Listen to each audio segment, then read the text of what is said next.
We were wrong from the very beginning, weren't we? Give it back to me, please. Lacking the will to head to the bedroom, I quietly slept on the living room sofa that night. A few days later, Scarlett's husband, Liam, stopped by my house before work. "It will be over soon," he said, leaving only those words behind as he headed off to work.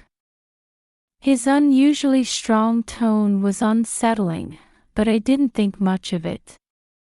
That evening, when my husband David returned home, he went straight to the bathroom without so much as an "I'm home." I no longer felt anything towards his back. Our relationship had grown so cold, yet due to the layout of our home, we had no choice but to sleep in the same room. I quietly entered the bedroom around the time David had fallen asleep. However, I struggled to fall asleep, tossing and turning, unable to drift off even as the 1 a.m. bell rang. It was then that I sensed someone's presence in the room. Heart pounding, I opened my eyes to find Liam standing there. "Why?"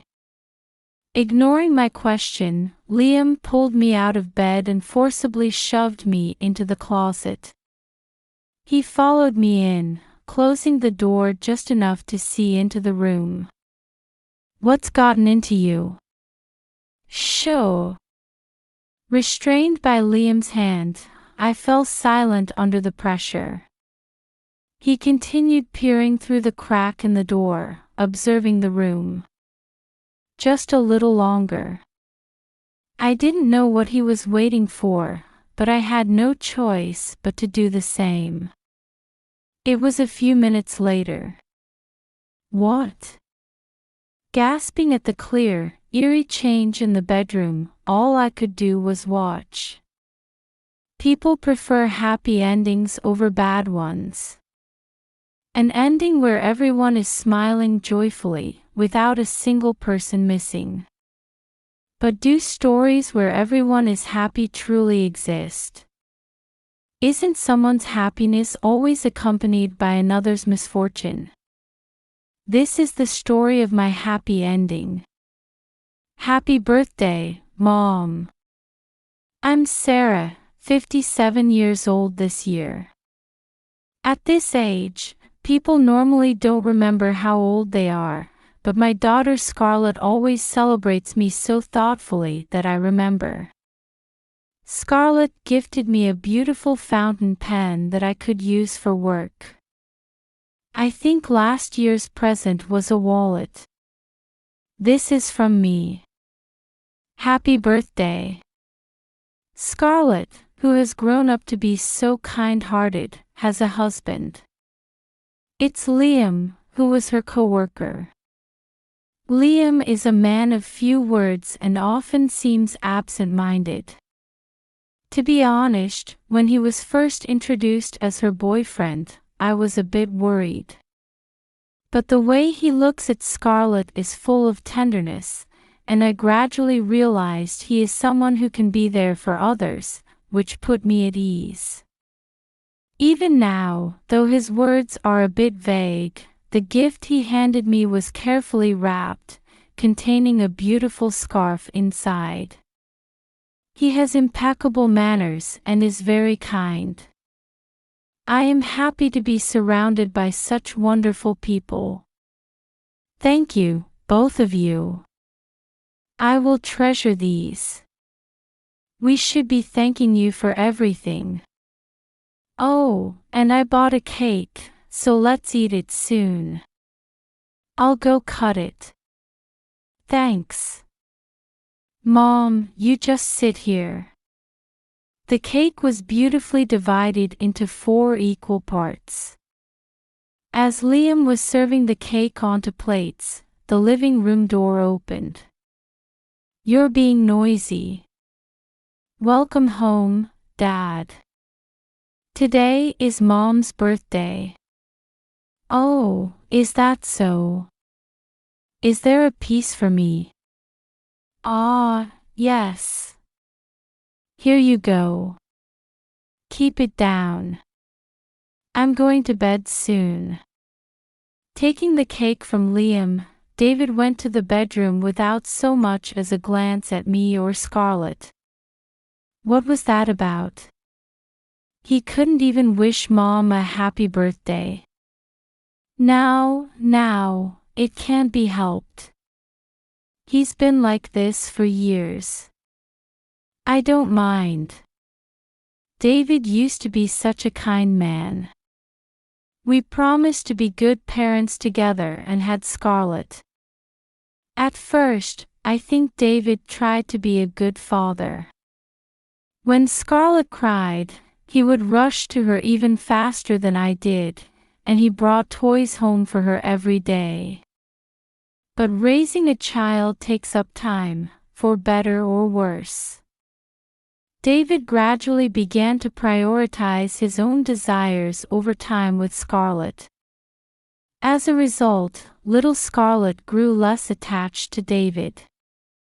Perhaps because he didn't like that, David started avoiding spending time with Scarlett even more, coming home only to sleep. No matter how sick Scarlett or I became, David was indifferent, and I felt the emotional distance between us only grew. By the time Scarlett was in elementary school, the money he brought home had decreased, and I worked hard to make ends meet and provide for Scarlett. But David's recent behavior and the unusual reduction in our savings are abnormal, and I sense something is off. Late returns every night. Strangely diminished savings. The scent of perfume he doesn't normally wear. He must be having an affair.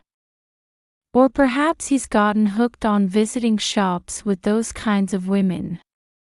Well, either way. Regardless, he has long since passed the point of forgiveness. However, he is so skilled at hiding it that I haven't been able to obtain definitive proof, and the days just keep slipping by in this ambiguous state. I'm sorry, Mom. It's all right. You have nothing to apologize for. I see. Let me know right away if anything happens. Well then, we should get going. Thank you for having us. Of course, take care. I saw them off at the entrance and let out a sigh of relief. Scarlett and the others live on the same property but separately from us. When Liam, who had no relatives, decided to move in with us after marrying Scarlett, we considered David's current state and decided to build another house on the same land. We have dinner together at our house every night, and I probably spend more time with them than with David. Sometimes I think there is no need to build a separate house if we spend this much time together. That's how precious they are to me as family, and I had intended for the three of us to make it work somehow going forward. However, that life was not meant to last forever. One evening, I finished work unusually early and was driving home when I received a call from Liam. Mom! Scarlett was in an accident. What? She was hit by a truck. I was at work, but I got a call from the hospital. I'm heading to the hospital right now. Goodbye. Wait. After speaking at a speed unimaginable for his usual absent-minded self, he hung up immediately. What? Scarlett was in an accident? Why Scarlett? I was half in a state of confusion, but I immediately changed course towards the hospital. I need to contact David. No matter how disinterested he may be in us on a daily basis, this is definitely an emergency with his daughter. He'll rush over right away. Or so I thought. The inorganic ringing echoed in the car, but it never stopped no matter how long I waited. No matter how many times I called back, he never answered the phone. As if we meant nothing to him at all. I tried calling the company where David works, but they said he had already left for the day. He left work but won't answer the phone. Where in the world is he and what is he doing during his daughter's crisis? I felt anger towards David, but when I saw Scarlett's transformed figure at the hospital, none of that mattered anymore. Scarlett, this is Scarlett, right? Really? The place I was led to after arriving at the hospital was not a waiting room or a patient room. It was a chilly room with several things covered in white cloth. One of those things had its cloth lifted, and Liam was standing beside it. It was unmistakably part of a human. The reddish-black cross-section on the surface of the skin. Long hair. But it was no longer in human form. I felt faint at the gruesome sight. It was Liam who supported me as I nearly collapsed. She was trying to save a child who was about to be hit.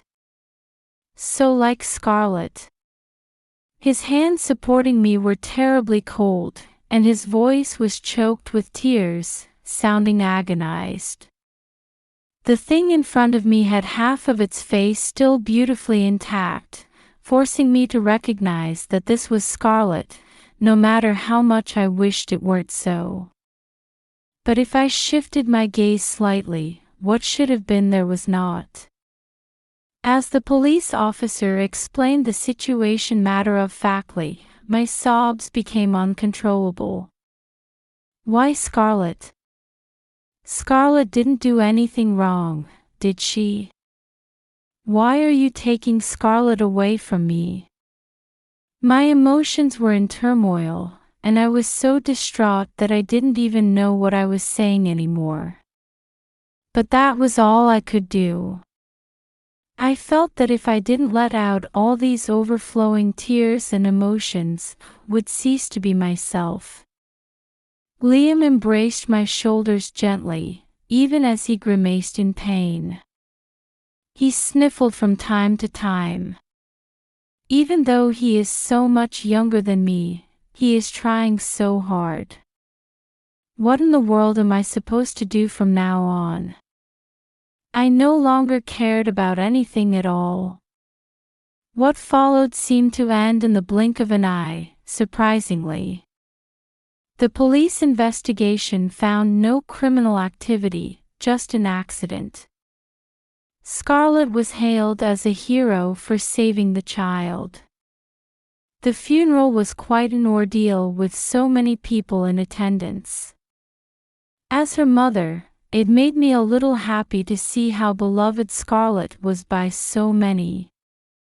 Liam seemed to feel the same way, looking a bit proud. However, during the funeral, there was no contact from David. It wasn't until everything was over that I was finally able to convey the facts to David. I tried to contact you so many times, you know. I spoke to him as he silently entered through the front door. Since I rarely initiated conversation, David turned to me with a slightly surprised look. Around his mouth were traces of what looked like red lipstick wiped away, which disgusted me. Oh, what did you need? Where have you been? At work. Don't answer a question with a question. So, what did you need? I had tried calling his workplace again since then, but they said David had taken a few days off. Work?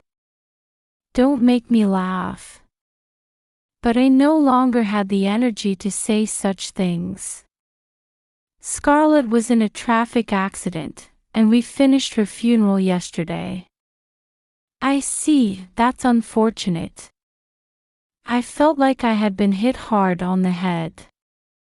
Where in the world is there a father who can brush off his own daughter's accident as if it were someone else's problem? He showed no signs of sadness or anguish, completely unperturbed. Yes, it is very unfortunate. So, what were you doing during your daughter's emergency? I told you, I was working. It's unfortunate about Scarlett, but I was at work, so it couldn't be helped. Don't make me repeat myself. David said that in a slightly irritated voice and disappeared into the bedroom. My hands resting on my knees naturally clenched. I was frustrated with David, who acted as if he felt nothing even after losing his daughter. And more than anything, I was angry with myself for not being able to say anything back to him. How did it come to this? When did we start going wrong? Give Scarlett back to me. Lacking the will to head to the bedroom today, with the unpleasant feelings swirling inside me, I quietly slept on the living room sofa. From then on, the days David came home noticeably decreased. Today, too, it was just Liam and me facing each other at the dining table. There were no smiles at the half-empty table. Just a constant feeling of loneliness at the bottom, with only a heavy atmosphere flowing. Since then, I have become unable to focus on anything and am currently taking an extended leave from work. Even at home, I didn't do anything, just staring at pictures of Scarlett. Seeing me like that, Liam started helping out more with household chores. He expressed concern many times, but I could only give vague responses each time. I felt a little guilty towards him, but I didn't want to think about anything for a while. Liam occasionally mumbled something, as if talking to someone, but even that didn't matter to me. Then one day, Liam stopped by my house before work. He usually comes in the evening because mornings are busy, so I wondered what was going on. Liam, what's the matter? It will be over soon. Before I could ask what, Liam bowed and headed off to work. His unusually strong, definitive tone was a bit unsettling. I had no idea what he was talking about, but I figured it must be work-related and didn't think much of it, spending my day as usual. That evening, David came home for the first time in a while. Without so much as an "I'm home," he went straight to the bathroom. I no longer had any feelings towards him. Still, due to the layout of our house, I had no choice but to sleep in the same room as him. I quietly entered the bedroom around the time David had fallen asleep, but no matter how much I closed my eyes, I struggled to fall asleep. I tossed and turned, unable to drift off even as the 1 a.m. bell rang. It was then that I sensed someone's presence in the room. Wondering what was going on, I opened my eyes with a pounding heart to find Liam standing there. Liam, why are you here? Ignoring my question, Liam pulled me out of bed and forcibly shoved me into the closet. He followed me in, closing the door just enough to see into the room. With two adults inside, the closet was stuffy and cramped. Hey! What's gotten into you all of a sudden? Sure. Silenced by the pressure of Liam's hand, I fell quiet. He continued quietly observing the room through the crack in the door. Just a little longer. I didn't know what he was waiting for, but I had no choice but to do the same. The room gradually became white as if covered in fog. The previously stuffy closet turned into cold air. The fog coalesced into a lump by David's pillow, eventually transforming into the figure of a woman. What? I recognized that figure very well. It was Scarlett. Not a clear image, but I could tell. This haze was definitely Scarlett. I almost cried out, but Liam covered my mouth with his hand. Scarlett was whispering something next to David, and in proportion to that, David became more and more restless. It looked like she was performing a ritual to torment David. I, too, felt short of breath watching it, breaking out in a cold sweat. This continued for a while, and just as I thought Scarlett had stopped moving, she suddenly dissipated and vanished. The suddenness of it made it hard to grasp the situation. David was no longer tossing and turning, but he was drenched in an abnormal amount of sweat, letting me know that what I had just witnessed was not an illusion. When I asked Liam for an explanation, he said, "Not here," and left the closet, heading for the living room. Hey, that was Scarlett, right? Yes, it was Scarlett. More precisely, it was something like Scarlett's lingering thoughts. Lingering thoughts. Yes. When someone leaves something unfinished in the real world, they can remain like that. How do you know that? I've been able to see those kinds of things since I was a child. Liam said that since he was little, he had a strong spiritual sensitivity and was used to seeing things in everyday life that weren't normally visible. Because of that, he often got tired during the day, which is why he was usually a bit curt. He apologized. Scarlett apparently knew about this and was even more drawn to Liam after finding out. That was so like Scarlett, I thought from the bottom of my heart. She was always curious about interesting things. I thought people would find me creepy because of this ability, so I always avoided others. But Scarlett accepted me for who I am. That's why I decided to stay by Scarlett's side forever. Liam gazed into the void again with a nostalgic look. There was nothing there, but surely Scarlett was present, just not visible to me. I had never really been the type to believe in spirits and such, but after witnessing that scene before my eyes, I had no choice but to believe. The night Scarlett passed away, I couldn't sleep at all. But I felt like Scarlett was there.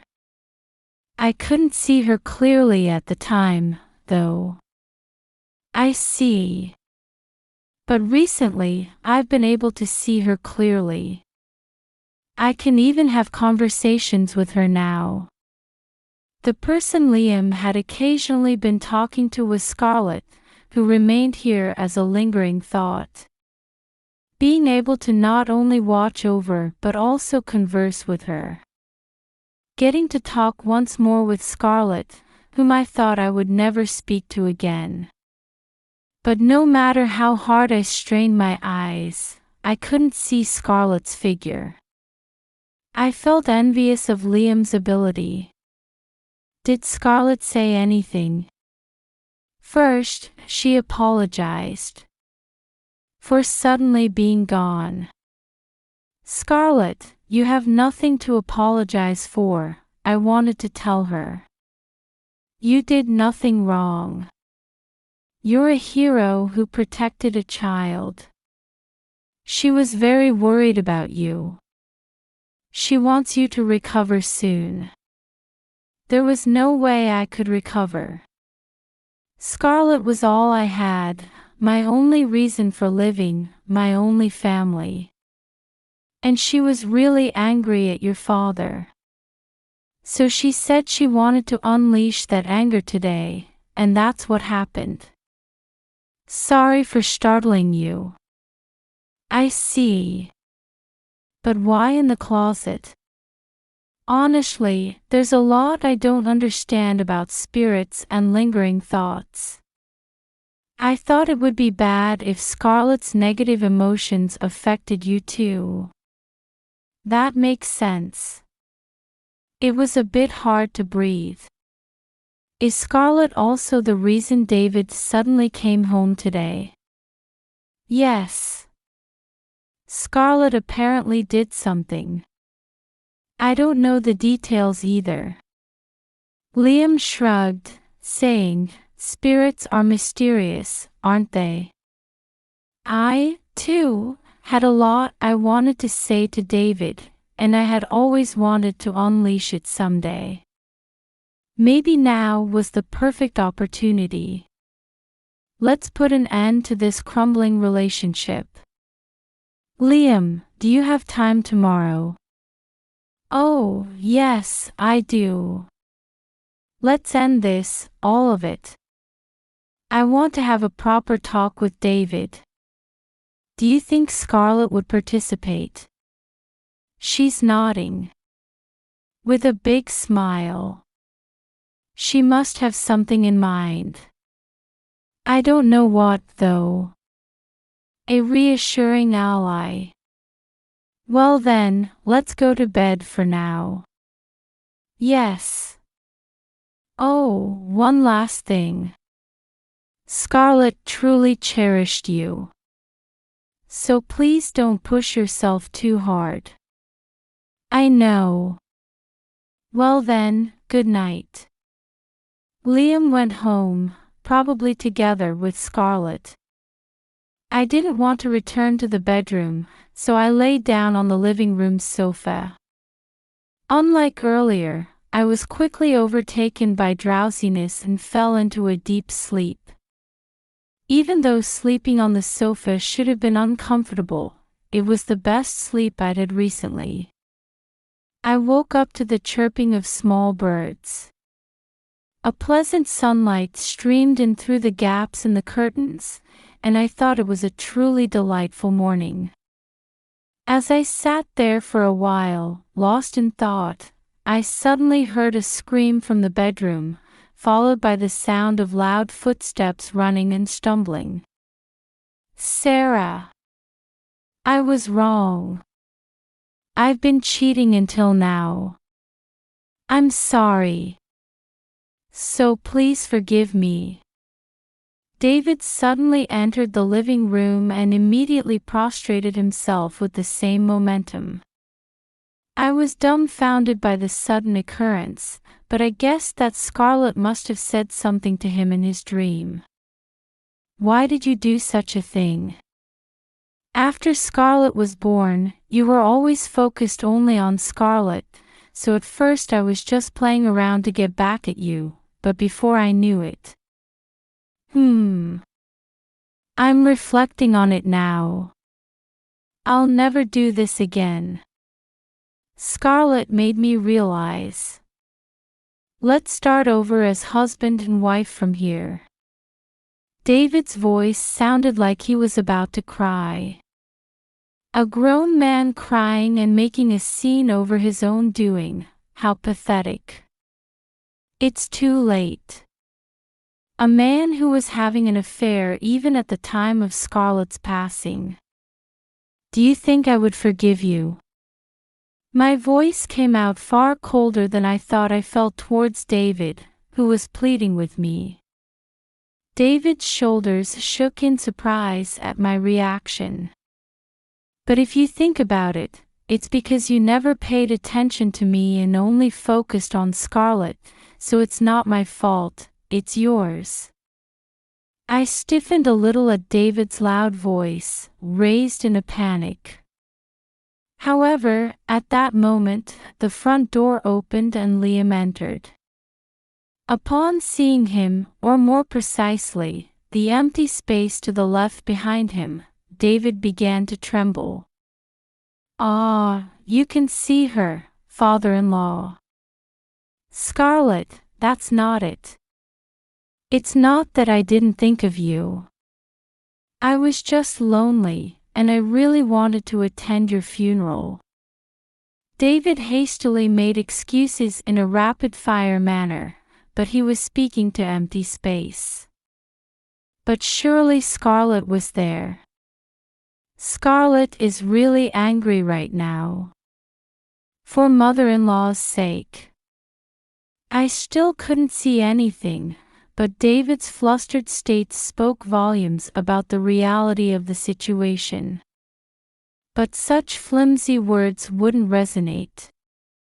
I cheated because Sarah wouldn't pay attention to me. In the first place, it was Scarlett who stole Sarah from me. Why do I have to be told such things by you? Saying that his wife was stolen by his daughter is not something a father should say. We promised to raise her together and had her. Ignoring that promise, pushing responsibility onto others, and not understanding his own wrongdoings at all. Come on, Sarah, hurry up and say you forgive me. Otherwise, who knows what Scarlett will do to me. Hurry up. Please. Even at this point, he's only concerned about saving himself, making me truly hold my head in my hands. Even Liam beside me has an exasperated look on his face. Look, Sarah. I'm your husband. Scarlett, I'm your father. Let's talk this out once. Then you'll understand. Right? I was appalled. Why had I continued a relationship with this man for so long? I should have realized his twisted way of thinking much sooner. But today, I could finally bid farewell to this ambiguous daily life. I no longer consider you my husband or Scarlett's father. Disappear from my sight. The moment I declared that with force, David's eyes widened and he slumped over. He stared at the floor with lifeless eyes, muttering something under his breath, but it was incomprehensible. Not understanding what had suddenly happened, I instinctively approached David, but Liam stopped me, saying, "It's all right." I suddenly felt a sensation as if someone was embracing me from the front. Even though there was only a David devoid of will in front of me. Ah, this must be Scarlett, I intuitively thought. Without being able to see, touch, or hear her, I knew for certain that Scarlett was hugging me right now. I felt warmth. "Thank you," I said, hugging her back. I thought I heard a voice saying, "I'm sorry," from somewhere. You don't need to apologize. Of course I'm really lonely, but I'm happy to feel you like this at the end. Thank you so much for everything. Scarlett, be happy. And with that, Scarlett's presence and warmth gently faded away. A sudden wave of loneliness washed over me, and I desperately reached out, but my hand sliced through the air without touching anything. I really can't compare to you. Scarlett had the happiest look on her face I've ever seen. As a mother, I'm sure there were more things I could have done for her. But hearing Liam's words now put me at ease. If Scarlett is satisfied, that's enough. Afterwards, I took David to a psychiatrist. At times, he would return to his senses, trembling in fear, and then start muttering something again. The doctor was perplexed by the uncommon symptoms, but ultimately it was decided that David would be admitted to a psychiatric hospital. Even looking at David, who had become a mere shell of himself, I felt no sympathy. Well, now that various things have come to an end, maybe I should return to work. I don't think this is a complete resolution. Scarlett is gone, and David has broken down.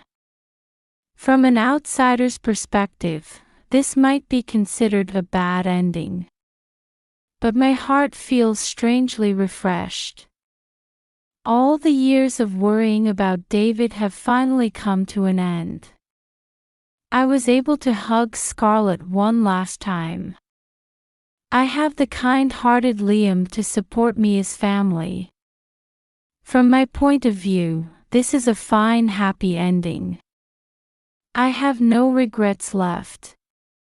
Technically, my marital relationship with David is still ongoing. To be honest, I have no intention of taking care of him in the future, but due to matters such as injury and sickness allowances and the house deed, we haven't divorced. Still, I feel a bit of guilt, so I occasionally go to inquire about his condition. I can't visit him directly since he's in a psychiatric hospital. He still spends his days fearing something or apologizing, and it seems it will be quite a while before he's discharged. I don't wish for him to be unhappy, but I want him to properly atone for his sins. As for Liam, he seemed a bit disappointed that Scarlett's lingering thoughts had vanished. I can't see Scarlett anymore, but I'm glad you've become much brighter than before, he said, making it impossible to dislike him. We once talked about our future lives. Liam, you don't need to worry about me anymore, so feel free to live as you please. You don't need to stay in this house, right? That's true, but if it's all right with you, I'd like to stay here. Why? Scarlett was always grateful to you. She said it was thanks to you that she was able to do what she wanted and grew up well despite the environment. Oh, Scarlett, that's not true at all. No, I agree with Scarlett. You have an incredible capacity for acceptance, and living in this house myself, I truly feel like you're my real mother. Liam said that with slightly reddened ears, looking away. His manner was so much like my own son that I found it adorable and couldn't help but laugh. He made a displeased face at that, but perhaps finding it funny, he laughed along with me. As our laughter echoed, a refreshing breeze blew through the room. Like Scarlett's bright smile, it was a very pleasant wind.